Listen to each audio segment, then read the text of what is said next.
ప్రభుత్వంలో వందనములు. ఈరోజు మన వాక్య ధ్యానం నిమిత్తమై ప్రకటన గ్రంథం 1వ అధ్యాయము 14, 15, 16 వచనాలను చదువుకుని ధ్యానిద్దాం. ఆయన తలయు తల వెంట్రుకలను తెల్లని గుడ్డిని పోలినవై హిమమంత ధవళముగా ఉండేది. ఆయన నేత్రములు అగ్ని జ్వాల వలె ఉండేవి. ఆయన పాదములు పొలిమిలో పుటము వేయబడి మెరుగుచున్న అపరంజితో సమానమై ఉండేవి. ఆయన కంఠ స్వరం విస్తార జల ప్రవాహముల ధ్వని వలె ఉండేది. ఆయన తన కుడి చేత 7 నక్షత్రములు పట్టుకొని ఉండేది. ఆయన నోటి నుండి 2 అంచులు గల వాడి అయిన ఖడ్గం ఒకటి బయలువెడలుచుండేది. ఆయన ముఖము మహా తేజస్సుతో ప్రకాశించుచున్న సూర్యుని వలె ఉండేది. ప్రభు సహాయం చిన్న ప్రార్థన చేసుకుని ధ్యానిద్దాం. ప్రేమ కలిగిన మా తండ్రి, మీరు ఇచ్చినటువంటి సమయం కొరతే మీకు స్తోత్రాలు చెల్లిస్తున్నాం. ఆరాధన చేయడంలో సహాయం చేసిన నేను మిమ్మల్ని స్తుతిస్తున్నాం. ఈ వాక్యంలో నుంచి నీ సందేశాన్ని వినాలని ఆశిస్తున్నాను. దయతో మమ్మల్ని కనికరించి మానవ మాత్రుని బలహీనులను మీ గురించి చెప్పడానికి ఏ యోగ్యత లేని వాడును దయతో నన్ను కనికరించి మన్నించి మరుగుపరిచి అతి అమూల్యమైన శ్రేష్టమైనటువంటి మీ సంగతులు మేము తెలుసుకుని మీ అందు మేము బలమైనటువంటి సాక్షులుగా జీవించడానికి సహాయపడమని, ఈ మాటలు విరుచున్న ప్రతి ఒక్కరిని నాయన హృదయాలలో నేను కార్యం జరిగించి మిమ్మల్ని నమ్ముకొని రక్షణ పొందగలుగుతూ మీరున్నారనేటువంటి ధైర్యంతో జీవించగలుగుతూ మీరు ఆకడిలో మిమ్మల్ని చూడగలుగుతూ సహాయం చేస్తారని కోరుకుంటూ అన్ని విషయంలో మీరు మహిమ తెచ్చుకోమని యేసుక్రీస్తు ప్రభువు గారి తన స్తోత్రములు చెల్లించుకుంటూ ప్రార్థిస్తున్నాము. ప్రభునందు ప్రియ సోదరి సోదరులారా, ప్రకటన గ్రంథము ధ్యానంతో అని బైబిల్ షార్ట్స్ అని ఈ నేటి దినాలలో సోమవారం నుంచి ఎందుకు శైలం గారు కొంచెం ప్రోత్సాహం ఇచ్చారు. అందువల్ల ఇలాగ దేవుని వాక్యాన్ని సిద్ధపరచుకుని ప్రభు యొక్క వరాన్ని ఉపయోగిస్తూ మీ మధ్యలో ఈ ప్రకటన గ్రంథం ధ్యానాలని కొద్ది నిమిషాలు చెప్తూ వస్తున్నందు వల్ల కొంత సమయం తీసుకున్నా కానీ ప్రభు ఇచ్చినటువంటి అవకాశాన్ని ప్రభు చిత్తమైతే ఆయుష్ కాలం ముగించే లోపలైన ఈ గ్రంథాన్ని పూర్తి చేయాలనేటువంటి ఆశ ఉంది. ఎందుకంటే ఈ నేటి దినాల్లో ఉన్నటువంటి మనకు అందుబాటులో ఉన్నటువంటి ఎన్నో విధాలైనటువంటి ఆధారాలతో ఉండేటువంటి సందేశాలు దినాల తరబడి వాటిని చదువుకొని ధ్యానం చేసి ఇవి ఉన్నవారు దేవుని వాక్యంలో సత్యమా కాదా అని తీసుకుని ప్రభు దగ్గర కనిపెట్టి ఆయన నడిపింపును కోరుకుని ఆ పరిశుద్ధ ఆత్మ ద్వారా నడిపిస్తుండగా మీ మధ్యలోనికి ఇంత విలువైనటువంటి సందేశాలు దేవుని సన్నిధిలో నిలువబడి ఇవ్వడం జరుగుతుంది. ఈ రోజున కూడా ఈ ప్రకటన గ్రంథంలో నుంచే మనము 1వ అధ్యాయంలో 14, 15, 15 వచనములు మనం 14, 15, 16 వచనములు మనం చదువుకున్నాం.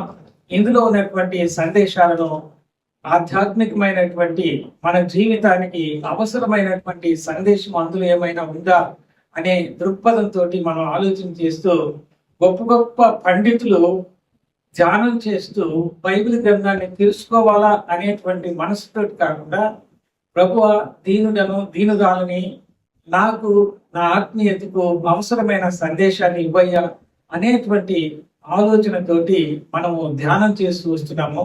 అలాగనే ఈ రోజు కూడా ఈ మాటలు మనం ధ్యానం చేస్తూ ఉంటున్నాము.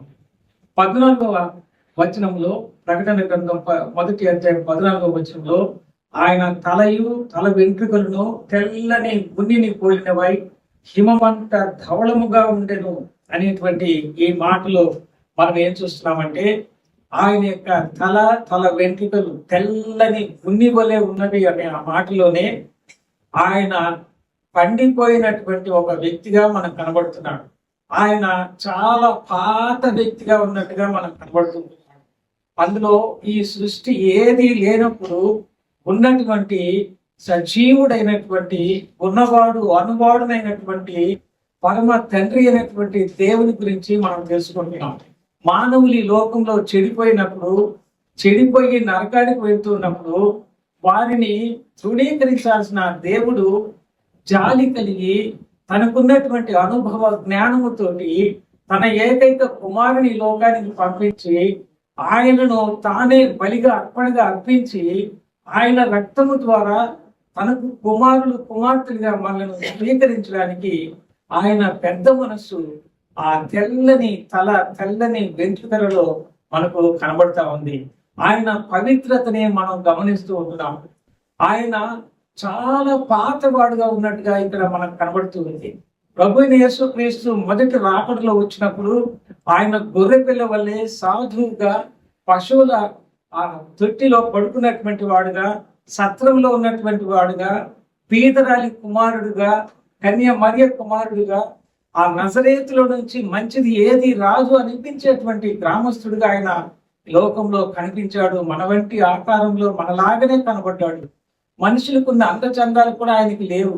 ఆయన్ని చూస్తే ఏ మనిషి రూపం కంటే చాలా వికారంగా ఉన్నాడు అని మనం చూస్తాం. యెషయా గ్రంథం 53వ అధ్యాయం 2వ వచనంలో లేత మొక్క వలె ఎండిన భూమిలో మొలిచినటువంటి మొక్క వలె ఉన్నాడు అని మనం గమనిస్తాం.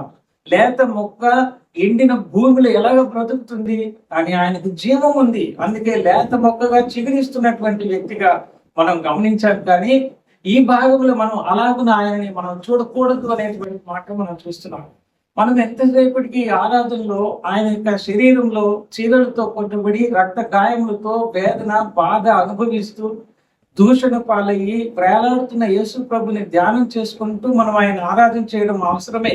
అదే సమయంలో ఆయన యొక్క వ్యక్తిత్వం, ఆయన యొక్క ఆకారము, ఆయన యొక్క ఉన్నతమైనటువంటి మనస్సు ఎలాగున ఉంటుంది అనేటువంటి ఆలోచనతోటి అలాగున ఆయన్ని ఇమేజ్ చేసుకుంటూ ఈ లోకంలో మనం అంత ధైర్యంగా ఉండేటువంటి అవకాశం ఉంది, అంత గొప్పగా ఆయనని మనం ఘనపరిచేటువంటి అవకాశం ఉందని మనము గమనిస్తూ ఉంటున్నాం. ఈ భాగంలో అతని యొక్క మేజెస్టీని మనం చూస్తున్నాం. తన యొక్క ఘనతని, మహిమని మనము గమనిస్తూ ఉంటున్నాం. కాబట్టి తన యొక్క తల వెంట్రుకలను తెల్లని ఉనిని పోలినవై హిమమంత ధవళముగా ఉండేను. అంటే మీ పాపములు ఎర్రగా ఉంటే వాటిని నేను హిమమంతా తెల్లగా చేస్తారని యెషయా గ్రంథంలో 1వ అధ్యాయం 18వ వచనంలో మనం చూస్తాం. పాపము లేనటువంటి పరిశుద్ధుడైనటువంటి దేవుడుగా మనకి ఇక్కడ కనబడతా ఉంటున్నాడు. ఆయన యొక్క పవిత్రత ఇక్కడ మనం గమనిస్తూ ఉంటున్నాం. తెల్లని అనేటువంటిది ప్యూరిటీని మనం గమనిస్తాం. ఆయన ఎప్పటి నుంచో ఉన్నటువంటి వాడు, ఎప్పటి వరకు ఉంటాడో తెలియదు, ఆది అంతము లేనటువంటి వాడుగా ఆయన యొక్క ఈ తలను గురించి, తల వెంట్రుకల గురించి చెప్పినటువంటి ఈ సందేశంలో మనము గమనించగలుగుతుంటున్నాం. హిమమంతా ధవళముగా ఉండెను అనేటువంటి మాటలో ఆయన పరిశుద్ధుడు అనేటువంటి మాటని ఇందులో మనము గమనించగలుగుతూ ఉంటున్నాం. తర్వాత మాటల్లో మనము గమనించినట్లయితే యేసుక్రీస్తు ప్రభు యొక్క ఆ దర్శనం పద్మాసు ద్వీపము, అది రోమా సామ్రాజ్యము దొంగలను, దేశ ద్రోహులను ఉంచేటువంటి ఒక స్థలము. 10 మైళ్ళు పొడవు, 6 మైళ్ళు వెడల్పు కలిగినటువంటి పద్మాసు ద్వీపము నల్లని ఆకారం లేని రాళ్ల సముదాయంలో ఉండి వ్యవసాయానికి, నివాసానికి యోగ్యము లేనటువంటి స్థితిలో ఉండి వితౌట్ బార్స్ జైలుగా పిలువబడుతూ అక్కడ ఉన్నటువంటి ఆ నేరస్తుల మధ్యలో యోహాను భక్తుడు వృద్ధాప్యం వరకు జీవిస్తాడనేటువంటి ఆ మనసుతోటి సిలువలో వేలాడుచు 3వ మాటలో తల్లిని అప్పగించిన ప్రభు యొక్క పరిస్థితి మనం చూస్తాం. అందుకనే వృద్ధుడుగా ఉన్నా కానీ జీవం కలిగిన దేవుని రొమ్మును ఆనుకొని తాకి స్పర్శించి విశదీకరించి తెలుసుకున్నటువంటి ఆయన యేసు ప్రభుని గురించి చెప్తూ ఉన్నప్పుడు ఈ ముసలోడు చెప్పకుండా చేయాలని వారు యోచించి ఆయన ఇంకా మాట్లాడడానికి వీలు లేకుండా మనుషులున్న స్థలంలో నుంచి పద్మాసు ద్వీపంలోకి పరవాసిగా రోమా సామ్రాజ్యం పంపించినట్టుగా మనం చూస్తాం. కానీ యోహాను భక్తుడు అక్కడ జైల్లో ఉన్న నేరస్తులకు, ఆ ప్రాంతంలో చెరసాలలో ఉన్నటువంటి బార్లు లేకుండా ఆ పద్మాసు ద్వీపంలోనే ఉన్నటువంటి ఆ చెరసాల లాంటి ప్రాంతంలో ఒక మిషనరీ లాగా వాళ్ళ మధ్యలో దేవుని గురించి చెప్తూ ఉన్నటువంటి పనిగా మనం గమనిస్తాం. వారిని అక్కడ ఖాళీగా ఉంచకుండా ఆ రాళ్లను కొట్టి మార్బుల్ స్టోన్స్ తయారు చేసేవాళ్ళు ఆ దినాల్లోనే. ఆ పనిని కూడా ముసలివాడుగా ఉన్న భక్తుడైన యోహాను ఏ నేరం చేయకపోయినప్పటికీ ఆయనతో కూడా కష్టం చేయించినటువంటి విధానాన్ని మనం చూస్తాం. అలాంటి పరిస్థితుల్లో కూడా జీవం కలిగిన దేవుని యొక్క ప్రత్యక్షత, దేవుని గురించినటువంటి దర్శనాన్ని ఏ శిష్యునికి బైబిల్ గ్రంథంలో ఇంతవరకు ఎవరికీ లేనటువంటి ఆ గొప్ప ఆధిక్యత, పాత నిబంధనలో కొత్త నిబంధనలో ఎవరికీ లేనటువంటి ఆధిక్యతను యోహాను భక్తుడు దేవుడు అనుగ్రహించినట్టుగా మనము గమనిస్తూ ఉంటున్నాం. అలాంటి పరిస్థితులలో యేసుక్రీస్తు ప్రభువుని గురించి ముందు వచ్చిన మనం ధ్యానం చేశాం. బూర ధ్వని వంటి ఒక స్వరము వినబడినప్పుడు వెనుకకు తిరిగి చూచినప్పుడు స్పష్టంగా ప్రభువుని యేసుక్రీస్తుని ఆయన దర్శించుకునేటువంటి భాగ్యాన్ని కలిగి ఆ యొక్క తనకున్నటువంటి పరిజ్ఞానాన్ని బట్టి ఈ రీతిగా వర్ణిస్తూ ఉన్నటువంటి విషయాల్ని, సూచనలను ఉపయోగించినటువంటి గ్రంథంగా పాత నిబంధనలు ఉన్న దానియేలు గ్రంథం యొక్క సముదాయాన్ని ఎరిగినటువంటి యోహాను భక్తుడు, పాత నిబంధనను తెలుసుకున్నటువంటి యోహాను భక్తుడు కొత్తగా ఏది వ్యాఖ్యానం ఆయనది కలపకుండా పాత నిబంధన వచనాలన్నింటినీ 400 వచనాలు ఉన్నటువంటి ఇందులో 200 దాదాపు 78 వచనాల్లో పాత నిబంధన గురించినటువంటి సంగతులను ఇమిడ్చి వ్రాసినటువంటి కొత్త నిబంధనలో గ్రంథం అని పిలువబడుతున్నటువంటి ఏకైక గ్రంథంగా ఈ ప్రకటన గ్రంథాన్ని మనం చూస్తూ ఉంటున్నాం. అలాగున ఆయన యొక్క పరిశుద్ధతను గురించి, ఆయన యొక్క ఉన్నవాడు అనేటువంటి దేవుడిగా ఉన్నాడు అనేటువంటి సత్యాన్ని గురించి మనం ఈ వాక్య భాగంలో గమనిస్తూ ఉంటున్నాం. ఆయన రాబోయే దినాలు ఎలాగ తీర్పు తీస్తాడనేటువంటి విషయాన్ని కూడా మనం ఈ వచనంలో చూస్తాం. ఆయన నేత్రములు అగ్ని జ్వాల వలె ఉండెను అనేటువంటి మాట తీర్పుకు సాదృశ్యంగా అగ్ని జ్వాల ఉన్నట్టుగా మనం చూస్తాం. మత్తయి సువార్తలో 5వ అధ్యాయం 22వ వచనంలో ఆ విషయాన్ని ప్రభువైన యేసుక్రీస్తు ప్రస్తావించడాన్ని మనం చూస్తాం. దానియేలు గ్రంథం 7వ అధ్యాయంలో 9వ వచనంలో, అలాగనే 10వ అధ్యాయంలో 6వ వచనంలో ఇక్కడ ఎలాగైతే యేసు ప్రభుని గురించి వర్ణించబడి ఉందో అదే రీతిగా వర్ణించబడినటువంటి విషయాలను దావీదుకు దర్శన రూపంలో దేవుడు అనుగ్రహించినటువంటి విధానాన్ని మనం చూస్తాం. కానీ ఇక్కడ ప్రత్యక్షంగా యోహాను భక్తుడు ఆ యొక్క ప్రత్యక్షతను తీసుకొని రాసినటువంటి గ్రంథంగా ఇది ఒక తెరను తీసి అవతల స్థలాన్ని చూడడానికి అనుకూలంగా ఉంచినటువంటి అనే భావంతో ప్రకటన అనేటువంటి మాట ఉన్నట్టుగా మనం చూస్తుంటున్నాం. కాబట్టి మన యొక్క క్రైస్తవ జీవితంలో యేసుక్రీస్తు ప్రభువుని ఈ మోడర్న్ రోజులలో ప్రతి సంఘంలో, ప్రతి వ్యక్తులలో, ప్రతి క్యాలెండర్లో రోడ్డు ప్రక్కన బొమ్మలు తీస్తూ కేవలము ఆయన ఒక చేతగాని వాడిలాగా సిలువలో వేలాడదు అనేటువంటి మనసుతోనే చూస్తున్నారు తప్ప ఆయన యొక్క గంభీరత్వము, ఆయన యొక్క వ్యక్తిత్వము, ఆయన ఎలాంటి వాడుగా ఉన్నాడు అనేటువంటి సందేశము ఈ ప్రకటన గ్రంథాన్ని అంత ఎక్కువగా తెలుసుకొని తెలియచేయాలనేటువంటి మనస్సు లేనటువంటి పరిస్థితులు ఎందరిలోనో కొందరిలో మనము గమనిస్తుంటున్నాం. అందుకనే ప్రభు యొక్క ఇచ్చినటువంటి ఆ యొక్క తలంపులను మనం ఉపయోగించి దేవుడిచ్చినటువంటి ఆయుష్కాలంలో ఇంకా ఎక్కువగా ప్రభువుని గురించి తెలుసుకోవాలి, ఆయన గురించినటువంటి మాటలు తెలుసుకొని ప్రకటించాలనేటువంటి ఆశతోటి ఈ రీతిగా మనం ధ్యానం చేస్తూ వస్తూ ఉంటున్నాం. ఈ భాగంలో మనం చూస్తే అగ్ని జ్వాలలు లాంటి ఆయన నేత్రములంటే ఆయన తీర్పు తీర్చేటువంటి అగ్ని వంటి దేవుడిగా మనం చూస్తూ ఉంటున్నాం. అది తీర్పుకు సాదృశ్యంగా ఉన్నట్టుగా మనము గమనిస్తూ ఉంటున్నాం. యేసుక్రీస్తు ప్రభు యొక్క తీర్పులు ఎలాగ ఉంటాయో 2వ పేతురు పత్రికలో 3వ అధ్యాయంలో 7వ వచనంలో కూడా మనము ఆ విషయాన్ని మనం జ్ఞాపకం చేసుకోవచ్చు. కాబట్టి ఆయన యొక్క తల వెంట్రుకలు తెల్లని ఉనిని పోలినట్టుగా ఉంటూ ధవళము వలె ఉంటూ పవిత్రతను కలిగిన దేవుడుగా, ఆయన ఉన్నవాడు అన్నటువంటి గొప్ప దేవుడుగా ఉంటూ ఆయన యొక్క తీర్పు తీర్చేటువంటి తత్వాన్ని కలిగినటువంటి అగ్ని జ్వాలల వంటి దేవుడుగా ఉన్నట్టుగా మనం చూస్తుంటున్నాం. రక్షించడానికి వచ్చినటువంటి ప్రభు సాధువుగా ఉన్నాడు. కానీ ఆయన పునరుద్ధరణ అయిన తర్వాత మహిమగల దేహాన్ని కలిగినటువంటి దేవుని యొక్క ఆకారం ఎలాగనే ఉంటుంది, ఆయన ఎలాగన ఉన్నాడు అనేది కూడా క్రైస్తవ జీవితంలో స్పష్టంగా తెలుసుకోకపోతే మనము బలహీనులంగా ఎవరికి సమాధానం చెప్పాల్సినటువంటి సమయంలో సమాధానం ఇవ్వలేనటువంటి పరిస్థితులలో అసలు మనం నమ్ముకున్నటువంటి జీవము కలిగిన దేవుని గురించి స్పష్టంగా తెలుసుకోకపోతే మన యొక్క అవగాహన అంత మట్టుకే ఉండేదిగా, బలహీనమైనటువంటి స్థితిలో ఉండేదిగా ఉంటుందని ఇందులో మనం చూస్తూ ఉంటున్నాం. 15వ వచనంలో ఆయన పాదములో కొలిమిలో పుటము వేయబడి మెరయిచున్న అపరంజితో సమానమై ఉండెను అనేటువంటి ఈ మాటని మనం చూస్తూ ఉంటున్నాం. ఆయన పాదములు కొలిమిలో పుటము వేయబడి మెరయుచున్న అపరంజితో సమానమై ఉన్నవి అనేటువంటి ఈ యొక్క మాట మనం చూస్తే రిఫైనర్స్ ఫైర్ అన్నమాట.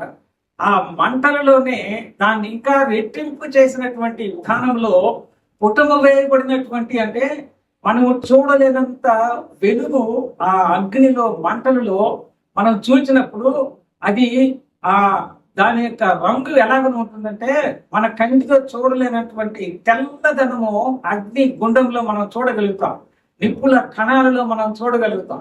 అందులో నుంచి ఆయన బయటికి వచ్చినటువంటి వాడుగా ఎవరికి సాటి చేసి పోల్చి చెప్పడానికి వీలైనటువంటి దేవుడిగా ఉన్నట్టుగా మనము గమనిస్తూ ఉంటున్నాం.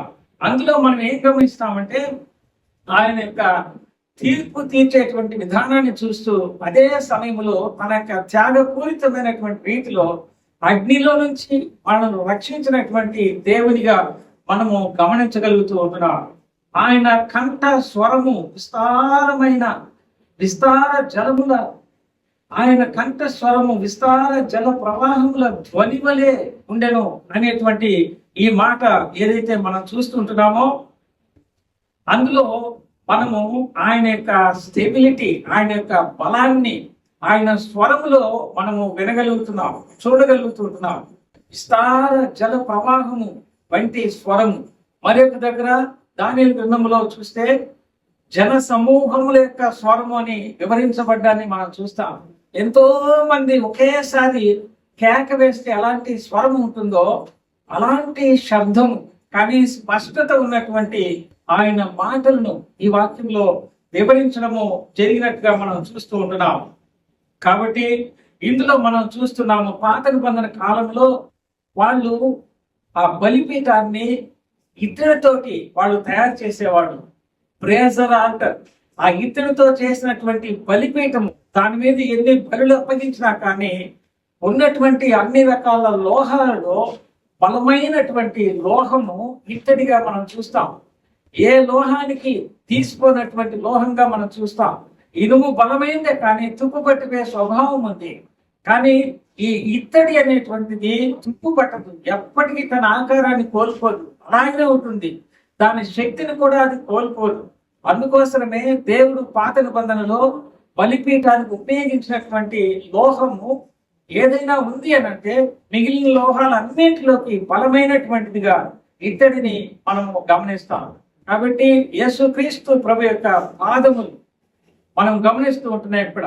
అంతేకాకుండా ఆయన యొక్క స్వరాన్ని గురించి మనం ఆలోచన చేసినప్పుడు యేసు ప్రభు యొక్క స్వరంలో మనం గమనిస్తున్న సంగతి ఏమిటంటే ఇంత గంభీరమైనటువంటి స్వరం ఉన్నప్పుడే ఆయన తన నోటి మహత్తు గల మాటతోటి యుగములను ప్రపంచములను నిర్వహించేటువంటి వాడు.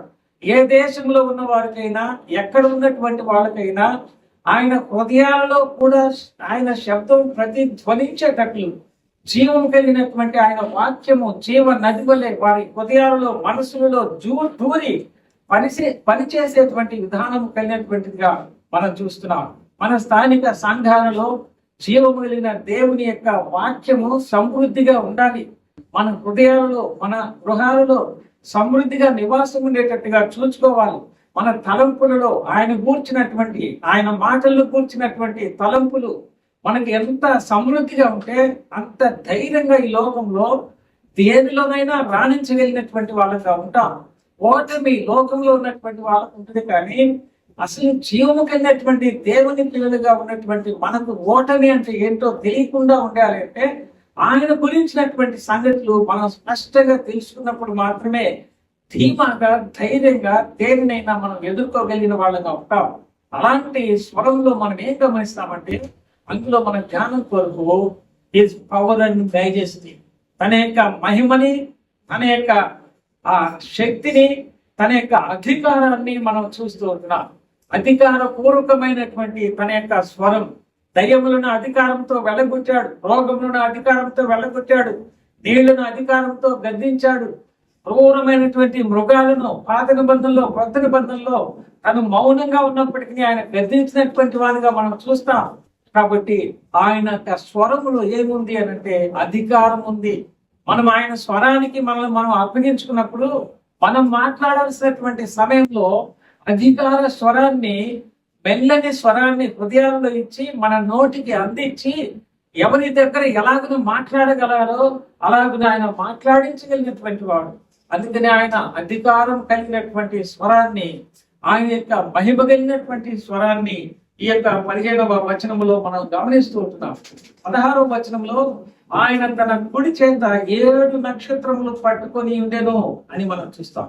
ఈ 7 నక్షత్రములను కుడి చేత పట్టుకున్నటువంటి ప్రభువుగా చూస్తే 7 నక్షత్రములు అనేటువంటివి రిప్రజెంటేటివ్స్ ఆఫ్ హిస్ చర్చ్.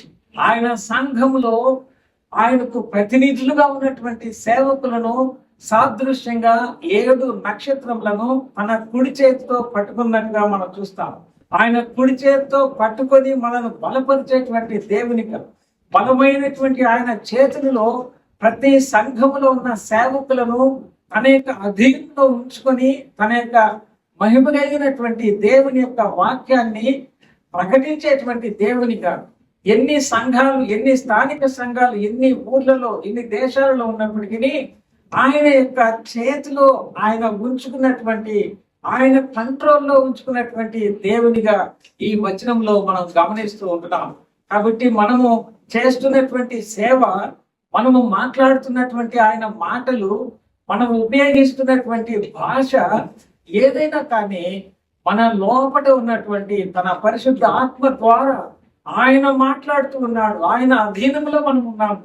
అందుకనే మీరు బోధించినప్పుడు ఆయన ఎదుగుతున్నారనే సంగతిని మర్చిపోవద్దని మనం గమనిస్తాం. అలాంటి ఆధిక్యత కలిగినటువంటి తన యొక్క సేవకులను ప్రతినిధులుగా పెట్టుకొని ఆయన సంఘమును నేడు నడిపిస్తూ ఉంటున్నాడు. ప్రపంచం అంతటా అందరికీ మేలు జరగాలని, నశించిపోకుండా రక్షించబడాలని ఎవరికి అప్పగించాలి ఈ పని అంటే తన రక్తం పెట్టి కొనుక్కున్నటువంటి స్థానిక సంఘములో ఉన్న నీకు నాకు ఆయన అప్పగించాడు.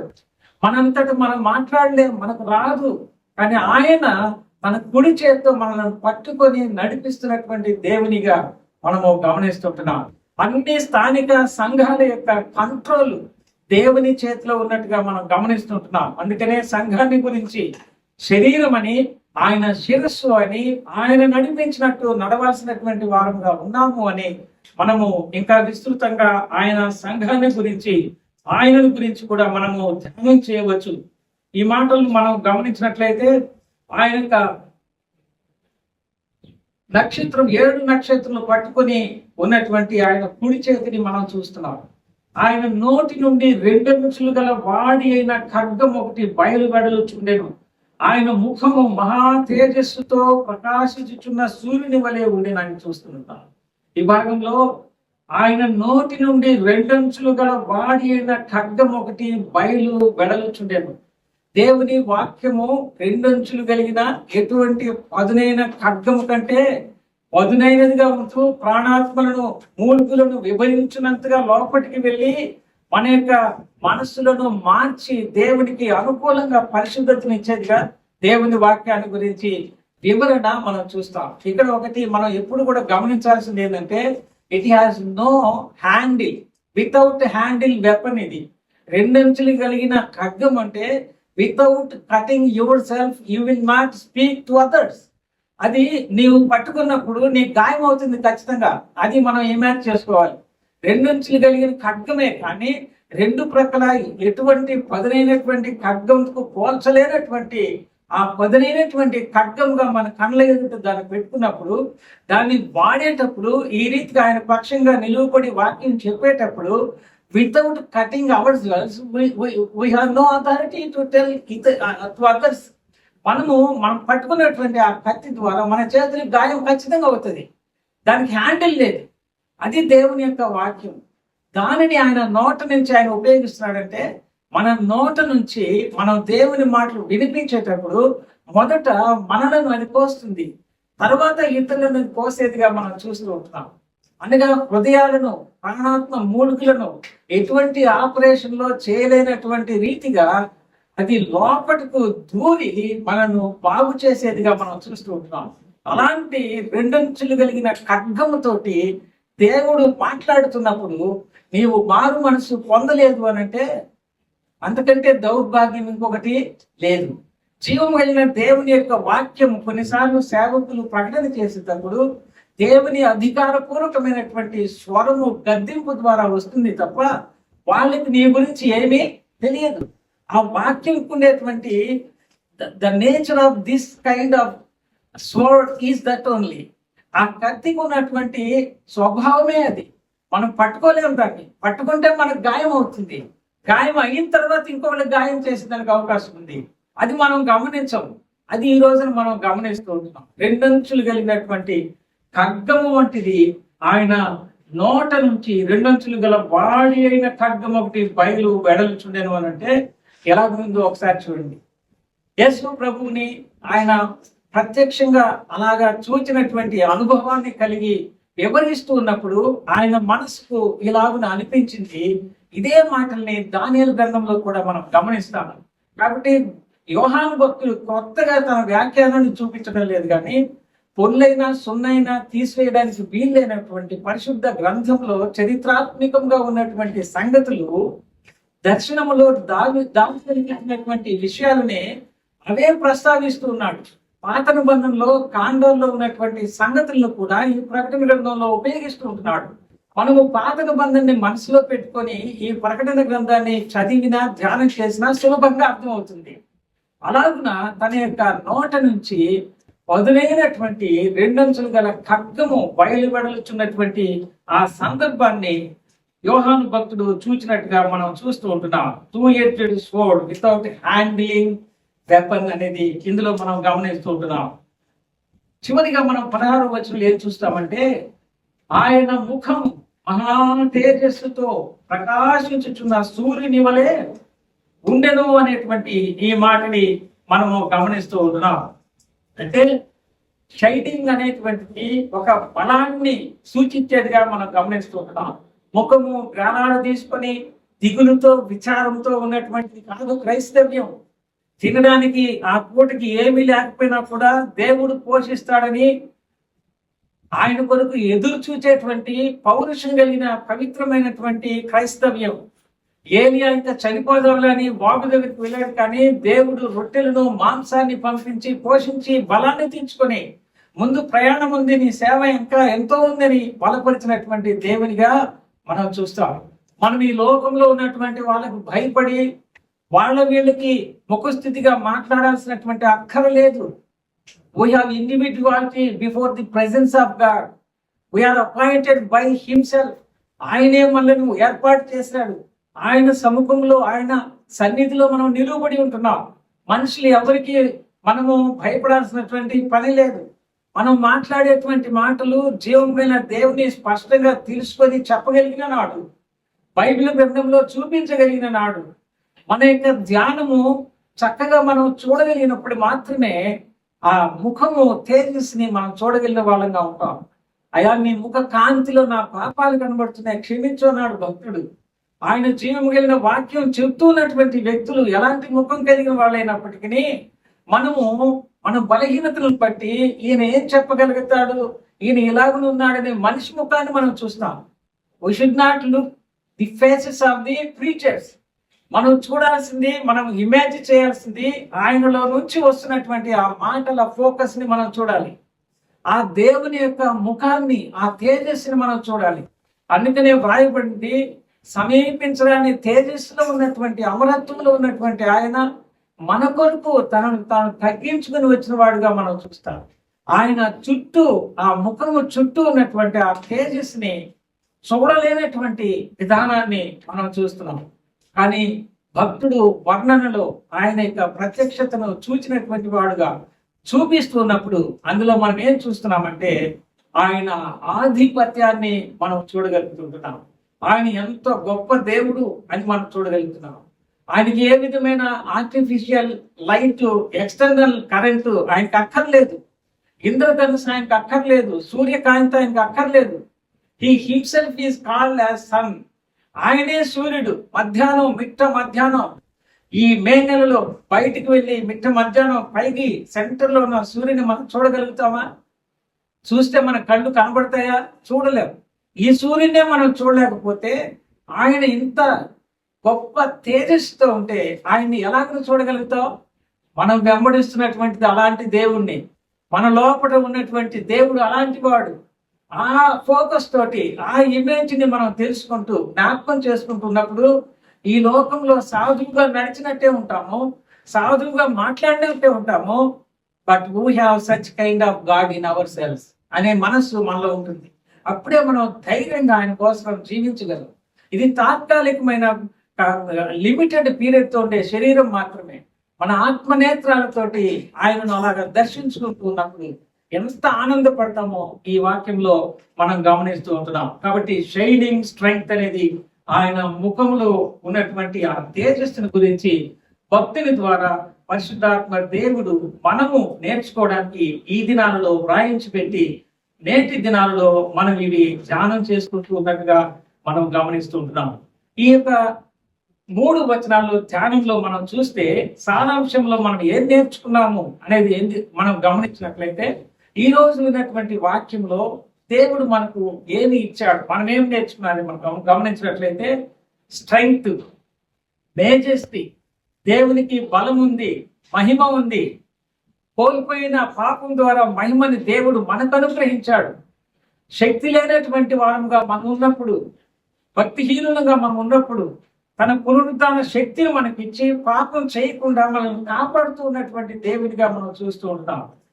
3వది అధికారపూర్వకముగా ఆయన పరిపాలన చేసే దేవుడుగా ఆ యొక్క వివరణలో మనం చూస్తే దేవుడిచ్చినటువంటి అధికారాన్ని కలిగిన మనము లోక సంబంధించిన ఏ వృత్తిలో, ఏ ఉద్యోగంలో, ఏ వ్యాపారంలో ఉన్నప్పటికీ దేవుని యొక్క అధికారము కలిగినటువంటి వాళ్ళముగా ఎవరు మనలను ఫలాని వాడు ఫలానాని చెప్పాల్సిన పని లేకుండా జీవము కలిగిన దేవుడే తన పనికి మనల్ని పిలిచి ఆయన ఉపయోగించుకుంటున్నాడు అనేటువంటి ఆ జ్ఞానము, ఆ మనసుతోటి మనం ఉన్నప్పుడు దేవుని యొక్క సేవను బలముగా మనము చేయగలిగినటువంటి వాళ్ళంగా ఉంటాం. పవిత్రత 4వదిగా ఆయనను చూచినప్పుడు అంత పవిత్రంగా ఉన్నాడు.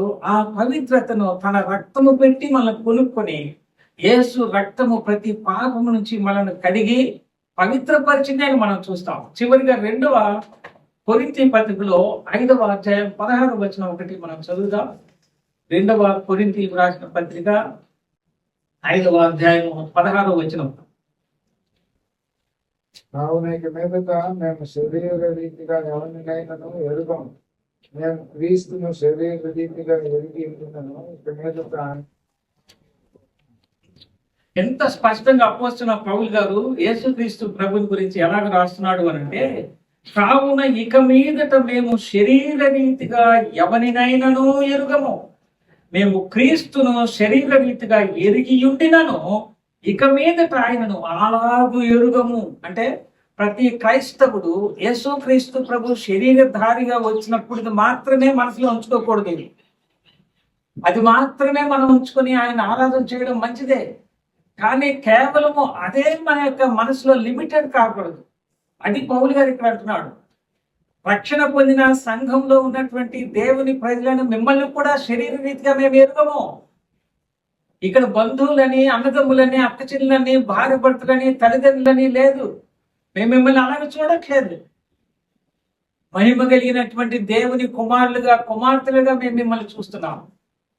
నేను కూడా యేసుక్రీస్తుని శరీరంలో ఎలాగను ఉన్నాడు అట్లా నేను చూడటం లేదు. ఇక నేను అలాగనే ఎరగను నేను అని అంటున్నాడు. కావున ఇక మీదట మేము శరీర రీతిగా ఎవరినైనానో ఎరుగు, మేము క్రీస్తును శరీర రీతిగా ఎరిగి ఉండినను ఇక మీదట ఆయనను అలాగూ ఎరుగు. సౌలుగా ఉన్నప్పుడు పౌలుగా దమస్కు వెళ్ళే ఆ తినని మార్గంలో యేసు ప్రభు 11 సార్లు పునరుద్ధరణే దర్శనమిచ్చి 12వసారి అపోస్తలుడైన పౌలుగా సౌలును మార్చేటప్పుడు ఇచ్చిన దర్శనాన్ని ప్రత్యక్షంగా చూచినటువంటి పౌలు వృద్ధివాడైపోయాడు. తర్వాత దేవుడు కనికరించి కళ్ళనిచ్చినాడు.